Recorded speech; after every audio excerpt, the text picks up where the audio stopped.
Good morning. I'm Matt Driscoll, editor of Asian Aviation Magazine and AsianAviation.com. Today we are in conversation again, thank you, with Subhas Menon, Director General of the Association of Asia Pacific Airlines. Subhas, welcome back to In Conversation. Thanks for joining us again. Thank you, Matt, and thanks for having me again. Yeah, it's always happy to talk to you. And we first talked in April last year when things were getting hot and heavy with the virus. And you actually, I think, had just taken over the top job at the association.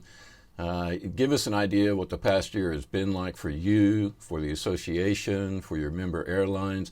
We know it's bad. We've all read the reports from IATA about the billions of dollars that have been lost and the people that have basically lost their jobs. Kind of recap the year for us. Yeah, well, as you know, Matt, this was an unprecedented challenge, and when it first came around, we thought it's going to last maybe 4 months, 5 months, but it's just been dragging on and on and on, and went on for the whole of the year. Actually, towards the end of the year, we thought we really had a shot at making some headway. As you know, the vaccine was discovered and was in the process of being produced and then eventually being rolled out. We had travel bubbles appearing in Asia Pacific. The Singapore Hong Kong travel bubble was supposed to have been implemented by December. But 2021, and guess what? We are back to square one. There's been these second waves in Europe and America, and resurgence in Asia. So it looks like we are actually taking a step back. As governments double down and increase the restrictions. It seems that travel and tourism is least of the concerns of governments. So yes, the sector is doing tough and doing tougher than other sectors. But I guess we'll just have to muddle through it, and hopefully we'll see the light at the end of the tunnel. Yeah, it's very interesting. You mentioned, that the other countries are going back into lockdowns and things like that. And I just saw today, actually, as we speak, 13th of January, the U.S. is now going to require people arriving from overseas to have a negative COVID test as well. So that's a first for them. My wife is actually supposed to be traveling back to Singapore today from France, and so she'll be going into quarantine for a couple of Yeah. weeks after that. And that leads into the next question. I think as we speak, you're in Australia. Are you sort of trapped there because of quarantines around Asia? And the quarantines have been a huge problem. And again, today I was watching the news, and there were, talking about the COVID tests in the U.S., because they're trying to keep the new variant from the UK and South Africa from getting in, but it's already in. Mm. So it's it's a little bit late to prevent that spread, and some people are saying that the variant has been there since December. Quarantines really don't seem to have worked very well, and they've been bad for your members. Yeah, well, I actually went through quarantine, get back to Sydney from Singapore. So I would say that quarantine doesn't solve anything. If it's imported cases that governments are worried about, then testing is the way to go. Pre-flight testing. You know, Quarantine is a big drain on resources. On top of that, sometimes they can go awry. For example, in Melbourne, the second wave was actually triggered by failures in the quarantine system. And now Brisbane is having the same problem. It's basically a knee-jerk reaction by governments, and it's an archaic tool. And I think what Australian travelers are more concerned about is not so much the virus, but the haphazard nature of the restrictions being imposed state by state. That is what is the biggest problem. So if you look at it objectively, I think mitigation layers, including testing, is what the world needs. You had talked just a second ago about vaccines. Again, your organization, the AAPA and IATA and others have said that pre-COVID flight levels, the earliest that they'll return are 2024. Do the vaccines coming into the picture, do you think that, does that change the timeline at all? And let's drill down a little bit. Is leisure travel going to come back before business travel does? And we've seen domestic traffic hold up pretty well in places like China, a little bit in Japan, South Korea to a certain extent. Give us your thoughts about that. Well, the vaccine is definitely a game changer. What it does is that it makes whole communities immune from the effects of the virus. Now, mind you, vaccine doesn't make air travel safer. Because people who have the vaccine can still be infectious. But what it does is that it immunizes whole communities if vaccine is distributed into that community, and therefore people and governments don't need to fear infection from imported cases. So air travel, instead of being a problem, would rather be a part of the solution in terms of economic growth, in terms of growth of travel and tourism. But the vaccine does take time to produce and distribute. This year, by the end of this year, it's anticipated that only 2 billion doses would have been distributed. When we have 8 billion world population, and also everyone needs 2 shots of the vaccine. So I don't think we will see an earlier recovery than 2024 as predicted by IATA. But at least we can get this show on the road, and we can at least look forward to air travel returning to what it was. There's been a lot of changes in the industry. Obviously, narrow body planes are sort of coming up. Wide bodies are in trouble. We've seen airlines like Cathay Dragon disappear. Virgin Australia went through administration. But we've also seen other airlines, the old saying, never let a good crisis go to waste. You've got airlines like Rex in Australia, which is actually expanding its domestic. It only flies domestically, but it's major city pair routes. It's expanding. It's buying, leasing jets. Are we going to see more airlines go under, go through administration, and are we going to see others like Rex take advantage of the situation? Well, if you are not able to earn the necessary income to overcome your costs, then airlines will definitely, like other companies, face an uphill task. So some of them will find it difficult to survive this crisis, but there are others, with the wherewithal and the support that they have from governments, they will survive and probably also thrive after the crisis. I would say that domestic and cargo markets are faring relatively better. The domestic Asian market is up to more than 70% of what it was in 2019. The cargo markets are only down by about 11 or 12%, which is nothing compared to the international passenger market. So those with a strong domestic and cargo market bases, I think, would fare better than others. But again, you still run into the problem of quarantine. Malaysia the other day just announced a lockdown, and I think I'm not sure about the situation in Australia itself, but one day you can travel between states, and then the next day they lock it down again. So it's very interesting to me. Speaking of that as well, let's move on a little bit. When I started flying overseas, especially to Asia, we used to have these big yellow cards that showed you got vaccinated against yellow fever and so on and so forth. You don't have to carry those anymore, but we've seen things like IATA's Travel Pass. The Commons Project has its Common Pass that it's come up with, which is sort of the digital equivalent of those old vaccination records. You've got airlines like Qantas saying that in order to fly internationally, you probably have to be vaccinated. It seems, again, I'm concerned about the coordination among all these things. Can we not get together and decide on one travel pass and all of that? And how do we coordinate that? And how do we, because there's a lot of questions. People have questions, and if they have questions, they're not going to fly. Yeah, that's right. With regards to your earlier comment, the reason why domestic markets and cargo markets are doing relatively better is because they have been relatively unhindered. Domestic travel has been allowed to continue. in most parts of the world, whereas cargo markets, are not affected, by the restrictions that you have on the international passenger travel market. But you hit the nail on the head. There are so many of these solutions being put forth. I personally think that the IATA digital passport is the way to go, because it addresses all the major concerns and requirements.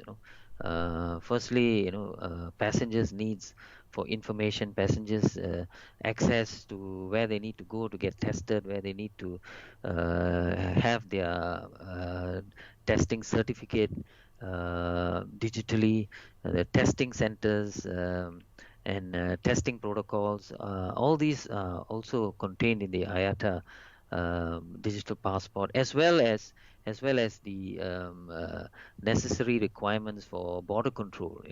And the most important thing is that it is initiated and controlled by the traveler, by the individual. So privacy concerns also addressed. So I'm not sure about all the other variations of the so-called digital passport, but these elements will have to be encapsulated in any successful formula. What is important is for governments to come together and look at these things and decide on a common passport and a common framework. That is what is missing. Governments are not assessing any of these in a coherent or consistent manner. Each government is doing their own thing. So that is where the problem lies. At the end of the day, it's the regulators who will have to decide what needs to be required of travelers, and they need to agree on what is the format it is going to take, and they have to agree on what is the tool that they're going to use for air travel. Is there a forum that the governments can come to? I mean, like ICAO to me would be the perfect forum for the governments to come into and say, okay, this is the pass that we're going to use, roll it out to everybody, have a big PR campaign so that if you're an international traveler, you know what you need to get. And again, right now, I mean, I cover the industry and I'm confused about how many different initiatives are out there. Is ICAO the place to handle that kind of coordination? Yes, ICAO is the forum for that. As you know, the card guidelines that we discussed at the last conversation was actually issued by ICAO. The only problem is that few governments have heeded the guidelines. Now, this digital passport will be put up to the ICAO forum, as well as to the ICAO Council for approval. So hopefully, they can move things along and get governments to sit down and agree on what they want to implement. Okay. Going back a little bit, we talked about how the airlines are changing. There might be some consolidation. There might be more administrative moves made.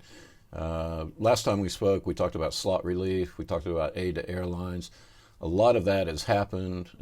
Singapore Airlines has gotten some government relief. Hong Kong stepped in with Cathay Pacific. Airlines are also tapping the debt markets, which is great if they have the wherewithal to do that, but it can also lead to problems later on. Are airlines at risk of taking on too much debt right now? That seems to be a big concern with your association and also with IATA. Yes, it is a big concern, because the debt overhang is about several times the losses that airlines are incurring. So it is a big problem. But at the end of the day, airlines are basically not able to fly because of the restrictions imposed on them.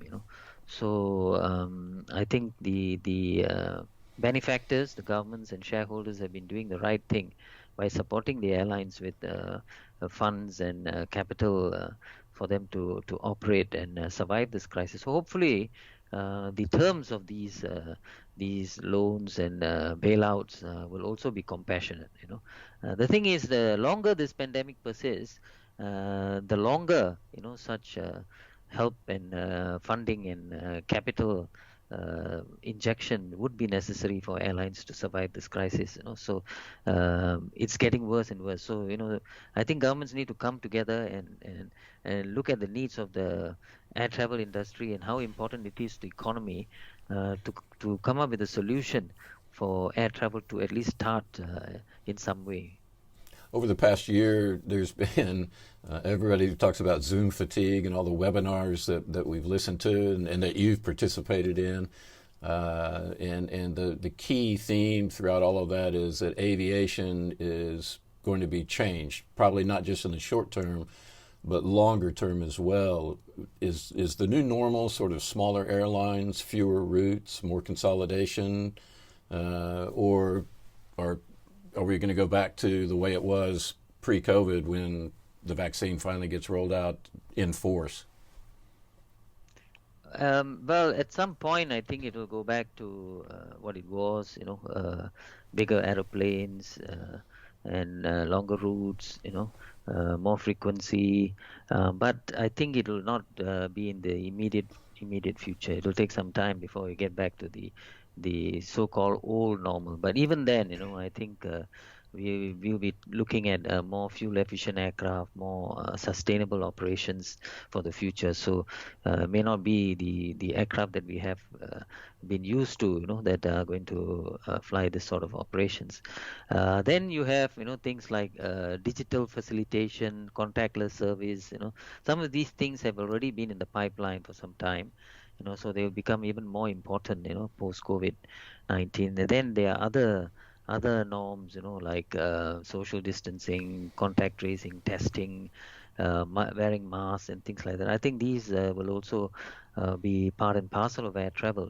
I mean, if you want to do something you like, then I suppose you will take the good things with the bad, and then you roll with the punches, and I think they will become part of the protocols.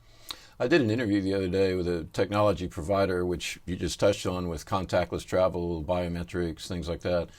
And he talked about passengers of the future being sort of the so-called, quote, generation clean. Things like disinfecting planes is going to be key. The reason I ask this is because I'm a student of history, and if you read your history, the human race has a rather short collective memory. You ask people about 1918, the Spanish flu, and they're like, what? And so obviously this is not the first pandemic that the world has faced. It certainly won't be the last, the more we continue to eat away at Mother Nature. And I'm just curious, I mean, airlines, airports, but you focus on airlines, so let's stick with airlines. They are cash starved right now. They're in survival mode. Are they going to invest in that technology now? Is now the time for them to invest in that, or are they going to conserve their cash? Yeah, I mean the recent health crisis that we have experienced, was nowhere as uh, impactful or long-lasting as COVID-19. So what this has taught us is that this is the time to make the necessary changes, that will stand us in good stead for the future. So I think the industry will be committed to make these changes and to once and for all fortify the whole travel process. And I think here the airlines and the airports and the whole regulatory system cannot be looked at as separate parts of the operation. They are all part and parcel of the travel journey. So I think that is the other thing. We have all come together as an industry to try and crack this puzzle. And if we can, I think it will stand us in good stead for the future. I want to follow up on what you talked about, where you talked about wearing masks, social distancing in the airports, things like that. In one country in particular, in the U.S., it's become such a politicized process, and we've seen people on airplanes, people in the airports, where if you're wearing a mask, you get criticized. If you're not wearing a mask, you get criticized. Airlines are starting to make it mandatory, and the passengers are revolting. Again, it's not worldwide. Asia does a very good job of mask wearing. Europe does a pretty good job. And so, it's mainly in the U.S. where it's become such a political problem. How do airlines deal with things like that? Yeah, it is a problem. I think that the longer this pandemic persists, the more likely that more and more jurisdictions will make it legal, official, that you need to do all these things. And I think that's the way to go. Even Australia didn't have testing until it was announced just last week. You know, no testing, and even testing of airport workers and all that was not being done in Australia. Although in Asia we have been doing that for some time already. So I think people will catch on. I mean, if you want to get things back to normal, I think these are some of the things that will have to be done, and legislation is the only way to go, because and of course because we are talking about international travel, going through various jurisdictions, I think it'll have to be looked at on a global basis. It'll be conditions of travel, for instance, that these things are there, that airlines have the right to impose these requirements, and that people will have to follow, just like abuse of crew, or drunken behavior have become illegal now, in most jurisdictions. I think this will also be necessary to protect the wider community. Well, let's hope so. Subhas, I Yeah. usually like to end these, I always like to end these interviews on a bright note. I know it's a serious time for the industry, and again, people have lost their lives, people have lost their jobs, billions of dollars have been lost. We know it's serious. Is there a bright spot out there for Asian airlines, for Asian travelers? Is there anything good that's going to come out of all this? Yes, I think so. I mean, the first and foremost thing that comes to mind is the fact that the industry is united and speaking with one voice, which itself is a good thing, because the industry is working overtime, I would say, together to come and recommend solutions, to come and find ways to organize fora for regulators and governments to join, with all these recommendations and possible solutions. We talked about the digital passport testing, all these other things that were also from the industry. So that is definitely a good thing. The vaccine is definitely a good thing. If you recall, for SARS, I don't think we ever found a vaccine for the first SARS infection, but now we have a vaccine for this viral infection. So that is also a good thing. The transportation of the vaccines will be something in which the airlines can play a major role. So that is also a good thing. And I think at the end of the day, this if we can crack this puzzle, it'll stand the industry and the world in good stead, for at least another half century. We will not be caught unprepared as we have been this time round. So that is also a good thing. We know the attitudes and the approaches that we have to take to try and overwhelm this sort of health crisis. And the last thing I would say is that the industry has once again reinforced the resilience that we all have, the faith that we can, if we work together, overcome any crisis. So that is also an absolutely good thing. So I think there are some good things that are coming out of this crisis, and hopefully we'll be able to have a beer and talk about it in not too distant future. I hope so too.